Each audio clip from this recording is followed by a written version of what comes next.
Good Monday morning, everyone. Welcome to First 15 at 8:15. This is Rich, live on a number of past Mondays I have been recorded. Thank you for accepting that, tolerating that, if you did. And glad to be back here live. And as always on Mondays, we'd like to remind you that what we enjoy most of all is making real estate agents wildly successful. And it's our mission continuously to work toward that end. And as a coaching client, we do have Q&A calls today at 8:30 and 11:30, so I will see you then. But let's get right into our topic of the day, which is real estate listings. And I want to talk to you about the standards. I believe in standards. I believe in quality standards. I believe, if you want to write this down, that what gets measured gets done. What gets measured gets done. So when you have a standard against which you measure yourself, you are more likely to improve, to do better, to exceed that standard. So these are a few of the listing standards that we have at Real Estate Grad School, and I'd suggest that you take on. And it is that the standards for calling your listing presentation a strong listing presentation.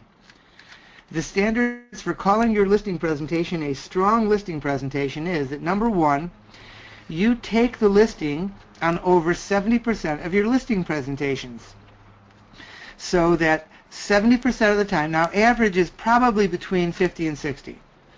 If you go on a lot of for sale by owner and expired listings, it may be somewhat lower than that. But when you're taking the listing on 70% of the listing presentations you go on, you know you're doing a number of things right. You know you have a strong listing presentation, and or you have a very strong reputation in the community for being successful as an agent.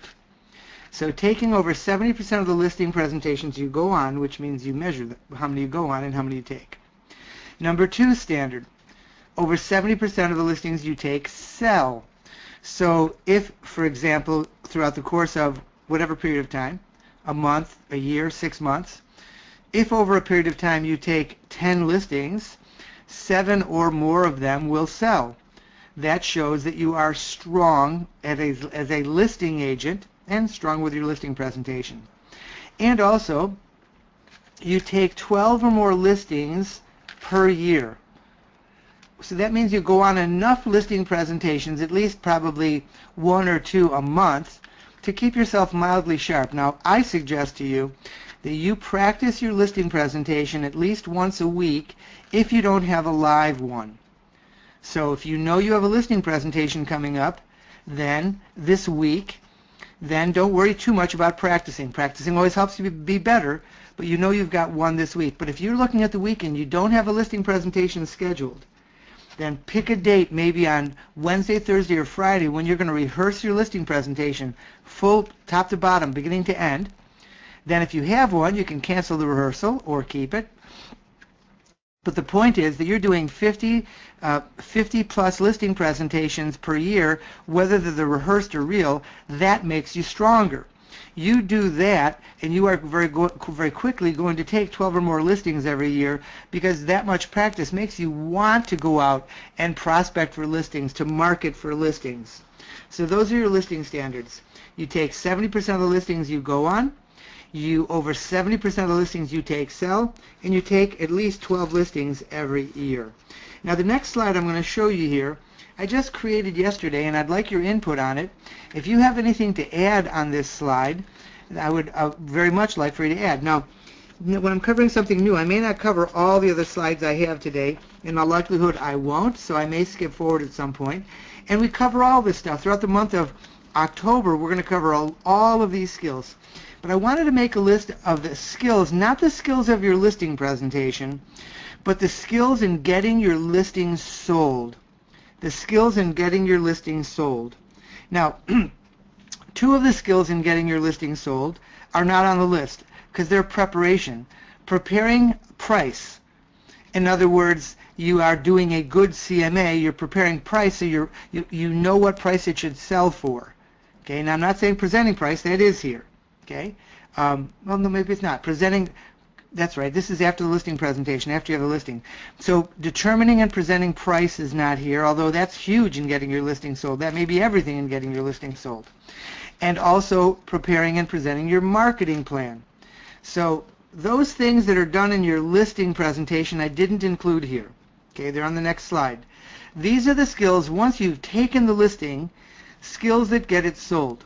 Okay, so now again, pricing it right may sell it immediately. Being in a hot market may sell it immediately.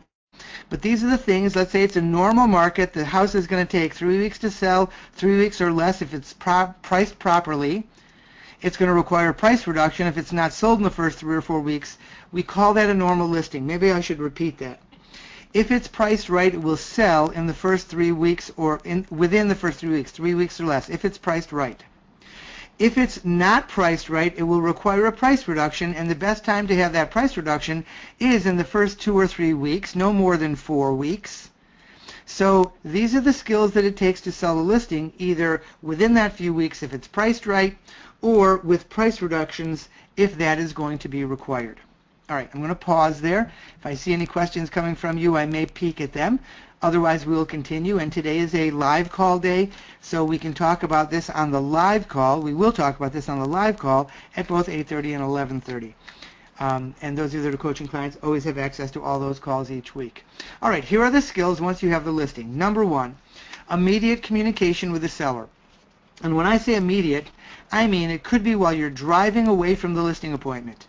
It definitely is before the end of that evening. Now, if your listing presentation ends after maybe 9 o'clock at night, maybe 10 o'clock at night, still, I would call them while you're driving away. I would call them when you get home just to say, I was just thinking about you, wanted to make sure you didn't have any questions before we all hit the bed. But if you do afterward, call me.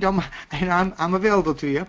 And or the next day, because their listing, hiring you, getting their house sold is keenly on their mind from the moment you leave that listing presentation until the end of that evening, the end of that night, and then throughout the next day. So the fact that you're being proactive and you're being there goes a long way in building their confidence in you. Okay? So number 1, immediate communication with the seller. Later that day, driving home from your listing presentation, later that day, and or the next day. Number 2, skills, staging. The advice that you give the seller about preparing their house for sale, or the work you do to stage it or help them stage it, or the work you do to bring in a stager. Now, there's many levels of staging, from as is, not doing a darn thing, to hiring a professional stager who, soup to nuts, paints, changes furniture, etc. So in between, there are many stages, many levels, let's say that. So your ability to work with a seller on staging, or at least have the conversation, if they're not willing to stage, no problem. You've done your job well, and then you know to price accordingly. But the concept of addressing staging is the next skill in getting your listing sold. Number 3, pre-listing marketing of the house. In other words, before the listing hits the market, you have the listing signed. Perhaps it's signed but not dated. Okay? Because the seller wants to prepare the house, you want to stage the house, but that does give you a window of time in which to market the listing before it's listed. Pre-marketing, pre-listing marketing, and I put the word in-house there because that's the time when you may look in-house at your own buyers. You may post it on Craigslist or on Zillow if your MLS and your broker allows that, to see what buyers you can generate yourself. Or you may be telling the people in your office or in your company about it. You may even have a website within your company, a part of the company's website, where you can post upcoming listings. So we call that pre-marketing, pre-listing marketing of the house. That could very well get your listing sold. And we can talk about the benefits and the upsides and downsides of that again on our live calls. Number 4, the initial marketing, what we call the first 24 hours. And that means the things you do, and we have a list. In your listing presentation, we teach you to have, and we have examples of something called the first 24 hours. So what are the things that you do in the first 24 hours that you have the listing that are most likely to get it sold? So what are the things you do? Now let's say this is after the pre-listing period. This is after the pre-listing marketing. So now it's going to hit the MLS. So you put it on the MLS, and you put it on multiple websites, and you tell everybody in your company about it, and you schedule an open house, and you schedule a broker's open house, and signage goes up, etc., etc., etc. So in the, let's call it the pre-listing marketing period through the first 24 hours, you do a whole lot of stuff, and we teach you a little language about that.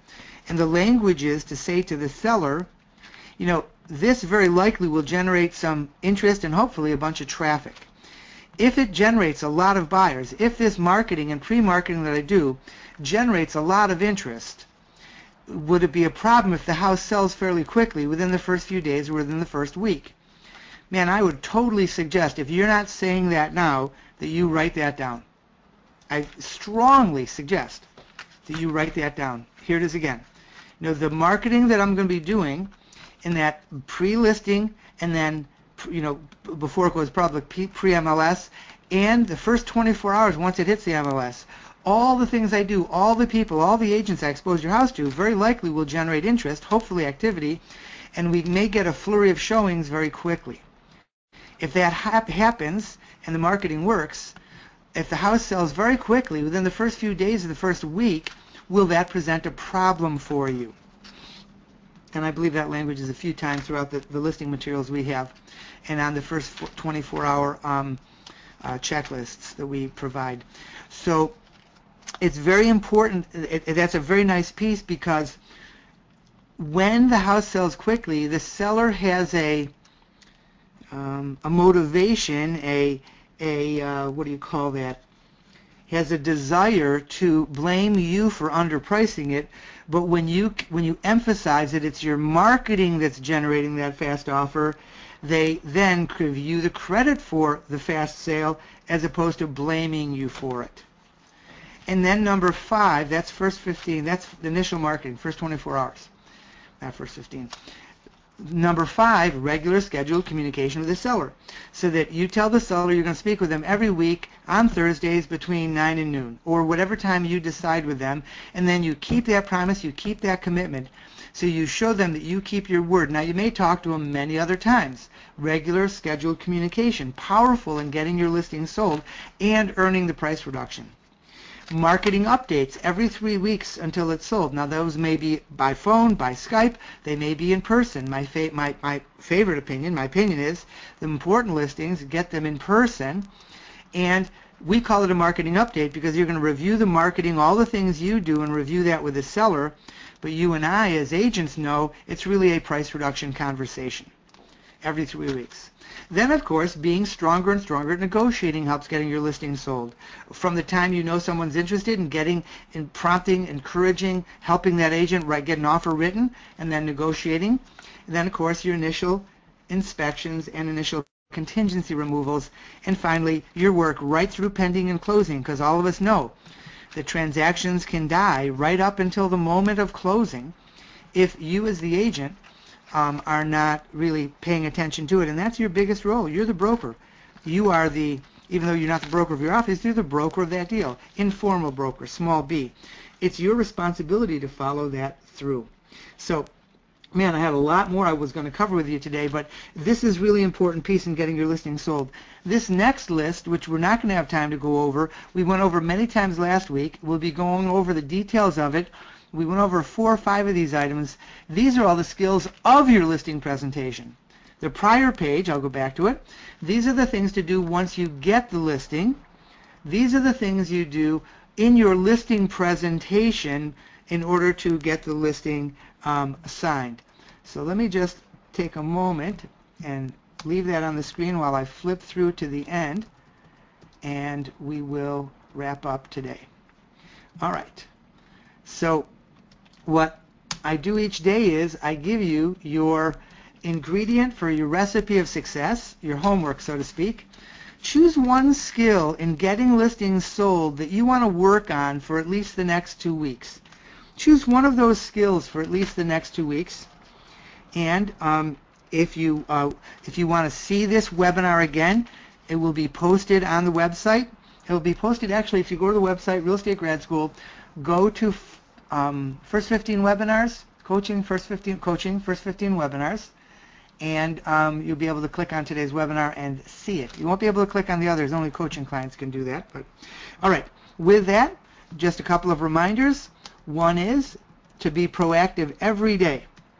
Spend 10 minutes planning and make your minimum prospecting contacts for the day, including making one sphere call, one sphere email. Touch 4 or 5 people in your sphere with different ways, one of each type each day. I promise you it'll add sales. And because it's Monday and we have many visitors, if you're not already a coaching client, as part of, for $49 a month or $4.99 for the year, if you pay monthly, there's a $99 startup fee that also buys you a planning session with me. Then it's just $148, no more cost if you want to stop after a month, or if you want to commit for the year, then you save a couple of $100, no startup fee. But you get these first 15 webinars, the live calls, full library, skill webinars, and tons of other benefits. We have the most comprehensive and cost-effective coaching program on earth. We invite you to just call us to set an appointment to talk to one of us about the program. We're not hard sell. We really are interested in making sure you get as strong as possible and you earn 10 or 20 times what it costs you to the cost of the coaching program. All right, hug the ones you love. Make a great day. Make a sale. Continue to have a strong October. And I will speak to you all soon. Be well. Bye.